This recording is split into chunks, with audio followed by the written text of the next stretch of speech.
In the name of the Father, and of the Son, and of the Holy Spirit. Amen. My sisters and brothers, peace be with you. And with your spirit. This night we gather in joy to offer this Holy Mass and to install as the new pastor of St. John the Evangelist, Father Mark Bialek. So I begin by greeting you, Father Mark, by greeting Father Chris de Leon, as well as my brother priests and deacons who are with us tonight. My greetings also to those whom Father Mark has served in parishes near and far, who join us tonight, members of Father Mark's family. I'd also like to greet as well our Knights of Columbus, all of the various ministries and activities and parishioners who constitute this parish family of St. John's. This night as well, we remember with great love Father Art, Monsignor Art. It's been just about 1 year since he has gone home to the Lord. And I know how beloved he is in this parish family, and very beloved for me as well. So, believing that Art is in heaven, we certainly invoke his prayers for us tonight and for Father Mark as this parish begins a new phase in its history. So now, dear friends, let us ask for the grace to offer these mysteries with worthiness and joy.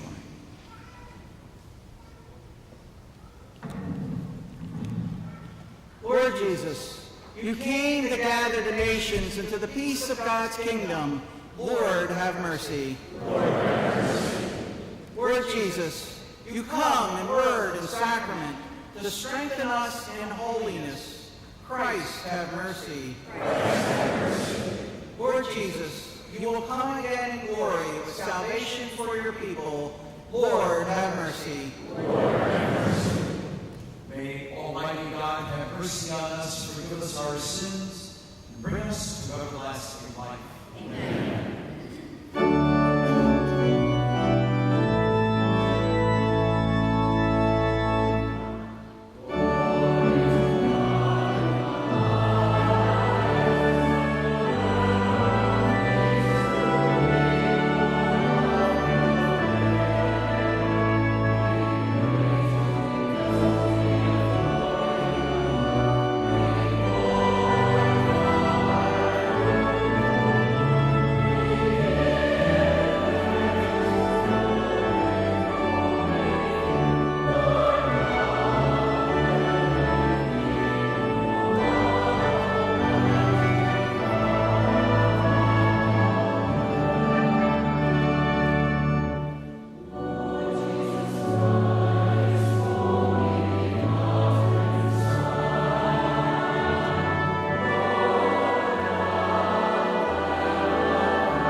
adoption, look graciously upon your beloved sons and daughters, that those who believe in Christ may receive true freedom and an everlasting inheritance.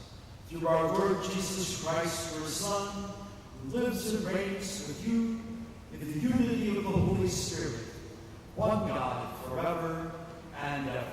Amen.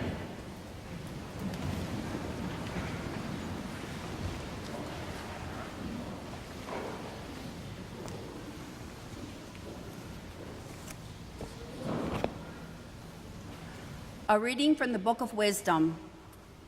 Who can know God's counsel? Or who can conceive what the Lord intends? For the deliberations of mortals are timid, and unsure are our plans. For the corruptible body burdens the soul, and the earthen shelter weighs down the mind that has many concerns. And scarce do we guess the things on earth, and what is within our grasp we find with difficulty. But when things are in heaven, who can search them out? Or whoever knew your counsel, except you had given wisdom and sent your Holy Spirit from on high? And thus were the paths of those on earth made straight. The word of the Lord.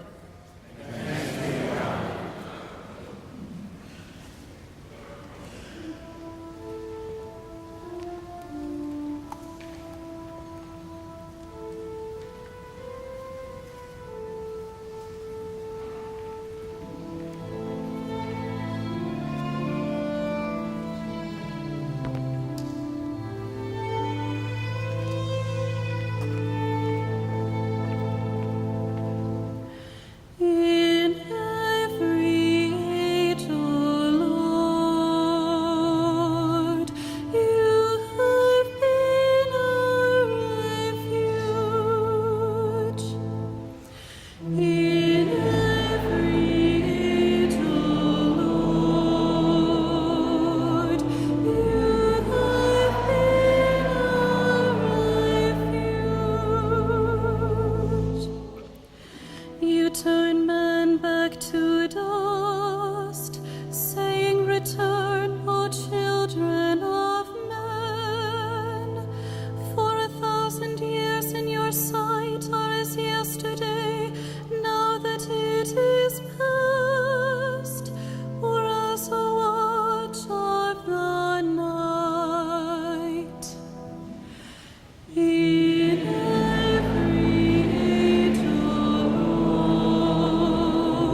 Lectura de la carta del apóstol San Pablo a Filemón. Queridos hermanos, yo, Pablo, ya anciano y ahora además prisionero por la causa de Cristo Jesús, quiero pedirte algo en favor de Onésimo, mi hijo, a quien he engendrado para Cristo aquí en la cárcel. Te lo envío, recíbelo como a mí mismo. Yo hubiera querido retenerlo conmigo, para que en tu lugar me atendiera, mientras estoy preso por la causa del Evangelio. Pero no he querido hacer nada sin tu consentimiento, para que el favor que me haces no sea como por obligación, sino por tu propia voluntad. Tal vez él fue apartado de ti por un breve tiempo, a fin de que lo recuperaras para siempre, pero ya no como esclavo, sino como algo mejor que un esclavo, como hermano amadísimo. Él ya lo es para mí. ¿Cuánto más habrá que serlo para ti, no solo por su calidad de hombre, sino de hermano en Cristo? Por tanto, si me consideras como compañero tuyo, recíbelo como a mí mismo. Palabra de Dios. Te alabamos, Señor.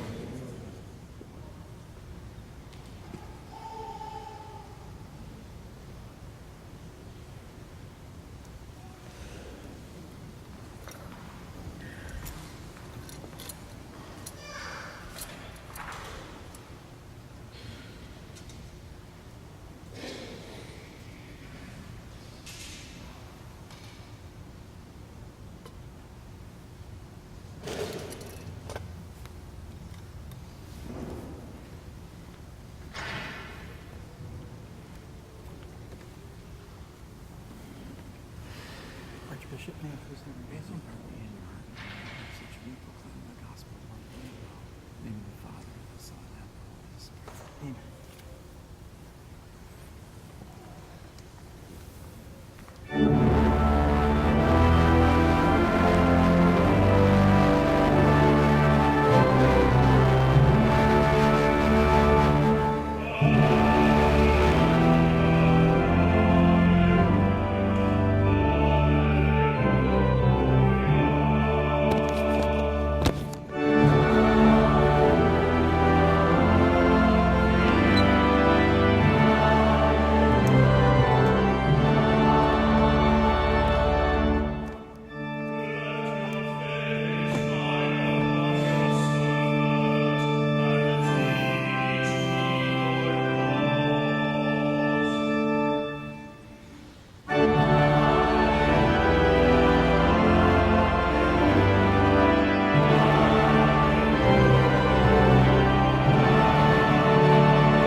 The Lord be with you. And with your spirit. A reading from the Holy Gospel according to Luke. Glory to you, Lord.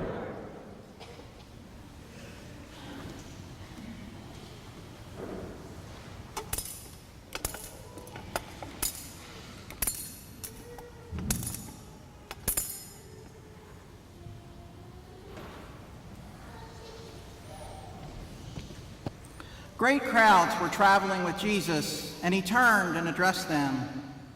If anyone comes to me without hating his father and mother, wife and children, brothers and sisters, and even his own life, he cannot be my disciple. Whoever does not carry his own cross and come after me cannot be my disciple. Which of you, wishing to construct a tower, does not first sit down and calculate the cost to see if there is enough for its completion? Otherwise, after laying the foundation and finding himself unable to finish the work, the onlookers should laugh at him and say, "This one began to build, but did not have enough resources to finish." Or what king marching into battle would not first sit down and decide whether with 10,000 troops he can successfully oppose another king, advancing upon him with 20,000 troops? But if not, while he is still far away, he will send a delegation to ask for peace terms. In the same way, any one of you who does not renounce all his possessions cannot be my disciple. The Gospel of the Lord. Praise to you, Lord Jesus Christ.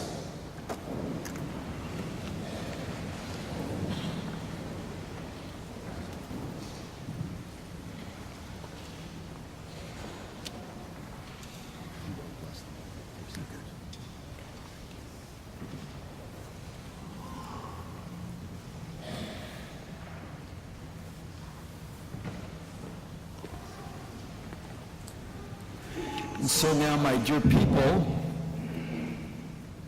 aware as I am of the pastoral needs and strengths of St. John's Parish, and confident and very confident of Father Mark's qualifications for the office of pastor, it is now my joy, it is now my privilege to commend Father Mark to you as your new pastor.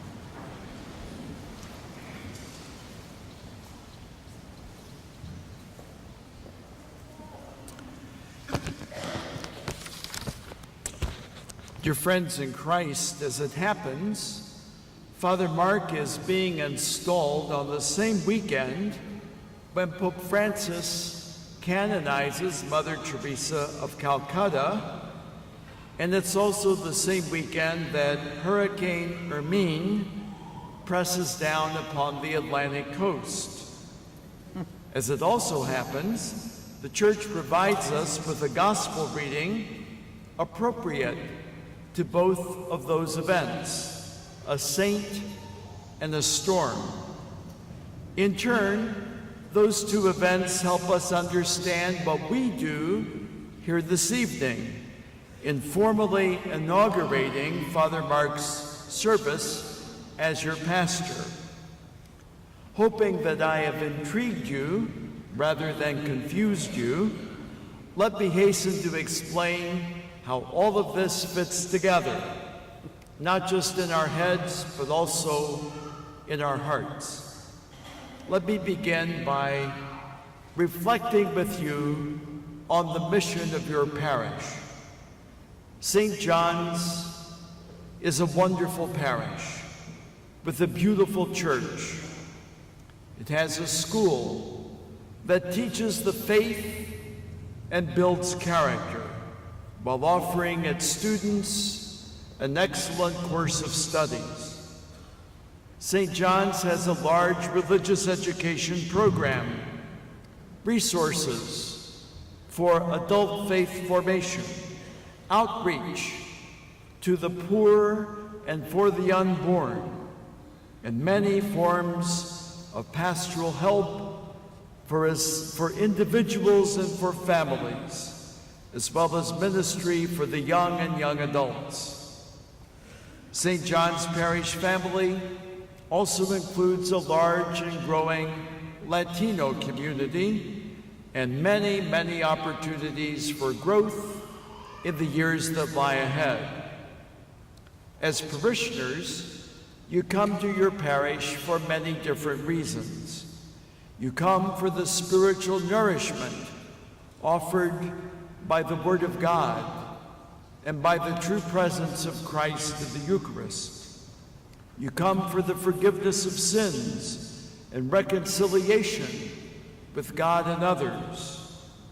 You are here for First Communions, confirmations, weddings, and funerals. You come in time for advice in time of confusion, for the strengthening of marriages and families, for strength in time of illness, and consolation in time of sorrow, and for the education and formation of your children. A parish also functions as a social focal point for this community, a place where you as parishioners and guests can gather as friends. Yes, there are many, many reasons why parishioners come to their parish and love their parish. And it is the pastor's job to lead and to coordinate the many ministries and activities of the parish. In that sense, the pastor's job description could be endless. It could be very daunting indeed, even with the teamwork of excellent priests and deacons, a wonderful staff, dedicated lay leadership, and a spirit of service on the part of so many parishioners. In fact, the mission is so endless and so daunting that a pastor and his parishioners at times may be unable to see the forest for the trees. That is to say, the big picture, the overall essential mission. And this is where the gospel, Mother Teresa, and Hurricane Hermine come in. For in fact, the real mission of this parish is to bring us all to a point in our lives where we can say, as Mother Teresa once said, only all for God and for Jesus. The real mission of this parish is to cut through the distractions, the worries, the problems of our busy daily lives and lead us to a point in our lives where absolutely nothing means more than our love for Jesus and our readiness to follow him. This is what Jesus means when he says today that we cannot be his followers without hating our loved ones. He's telling us in startling terms that he, the Lord, is much more important than the very things and people we hold nearest and dearest, whether it's our spouse, our children, our siblings, our jobs, our possessions, our very life. Jesus insinuates himself into every aspect of our lives, and he demands top billing. The Lord wants to make our way into our hearts in this way because he loves us. He loves us more than we know. And when we love the Lord in return, we find our true happiness, as well as a renewed capacity to love others, especially those in need. So everything a parish does, every ministry, every activity must have as its goal to bring about, in my life and yours, a living encounter with the Lord Jesus Christ, who loves us so deeply.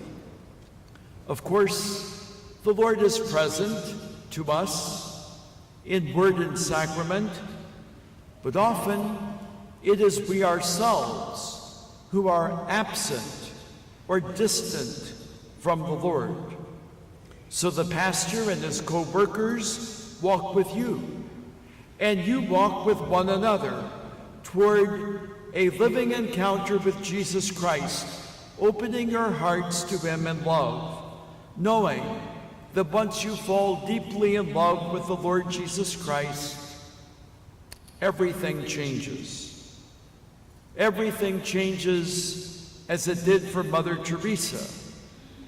Everything changes as it did for every saint who ever lived.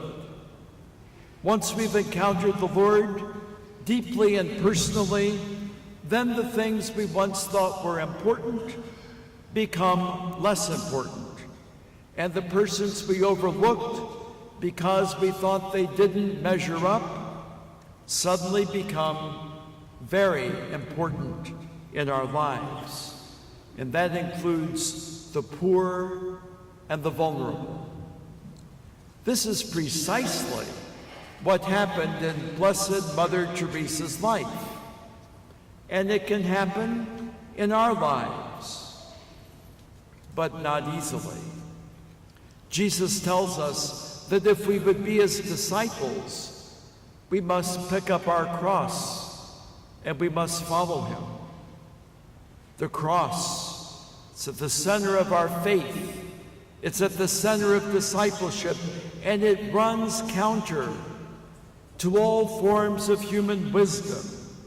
St. Paul speaks about the folly of the cross, telling us, in accord with tonight's first reading from the Book of Wisdom, that God's foolishness is wiser than our human wisdom. And here is where Hurricane Hermine comes in. For try as we might, we cannot avoid the storms of life.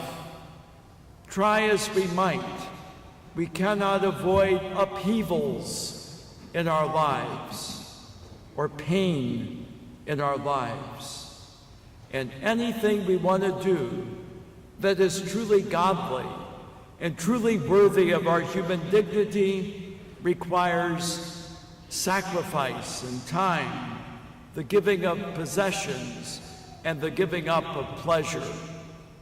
So let us not be surprised that our deepest encounter with the Lord Jesus often takes place in suffering, in those moments when the illusion of self-sufficiency is stripped away and the folly of misplaced priorities becomes so clear. The parish is not only our haven when the storms of life are fierce, the parish is also a place where we make sense of suffering. And when we use our suffering to draw close to Jesus, to share in this cross, to reproduce in our lives the self-giving love of our Lord and Savior. This is why Mother Teresa once said, and I quote, "Suffering in and of itself is useless, but suffering which is a share in the passion of Christ is a marvelous gift, a gift of love by which our sins are forgiven and by which our love for others is purified." How many times as a priest have I been edified and even overwhelmed by the smile of a person who cheerfully undergoes suffering for love of Christ. So, in this moment of hope and joy, let us pray for Father Mark as he begins serving you as pastor, even as we rededicate ourselves to the fundamental mission of this parish of St. John, proclaiming Christ, encountering Christ, walking with others, spreading the gospel, reaching out to those who don't practice their faith anymore, reaching out to the poor and the suffering in love. Through the intercession of St. Mother Teresa and of St. John the Evangelist, may this parish continue to grow as a community of faith and worship and service, now and for years to come. May God bless us and keep us always in his love.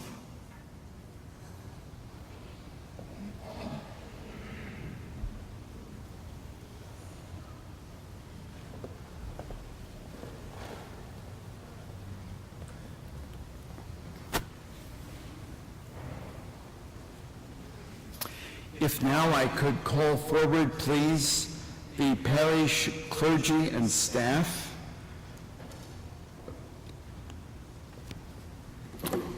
Father Chris de Leon, Father Gerard Steffner, Deacon Mark Ripper, Deacon Joseph Serpento, Kevin Brown, Judy Dieter, Paul Gallagher, Agnes Garrity, Colin Hattrip, George Hinkle, Anna Ludwig, Dawn McLean, Patricia Muller, Melody Mutzler, Lena Ocasio, Norma Perrin, Jordan Tippett, Harriman Walker, and Hank Wheeler.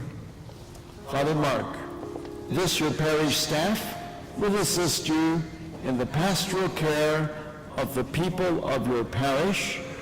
Please share this ministry with them in a spirit of mutual trust, common prayer,